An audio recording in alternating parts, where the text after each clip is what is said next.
China COVID-19 की case लैरुद्रबा मतुंग नौना अमुक case 58 थोक्लखरे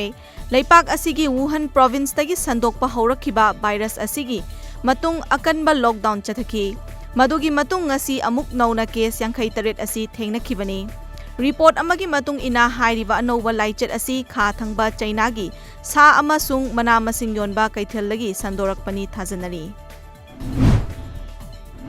All India Kung Fu Federation AIKFF amadi International New Kung Fu Kickboxing Academy Tezpur Assam na sinduna First National Kung Fu Taulu Championship lising ani kun tha sigi mangadagi kun manga fawa pangthokadaba online championship makha chathari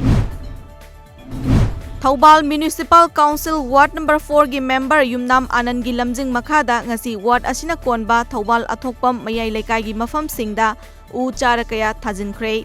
World Environment Day ga mari leinana u chara sing thajin ba duga mari leinana wai ananna miyoi ba ikhoina wakhal khanthaba wat hobadagi ngasi malem asida thengnari ba mahausa gi khal kairakpagi awaba asi aikhoi khudingmakna amata oina thengnamina hausi phongdoki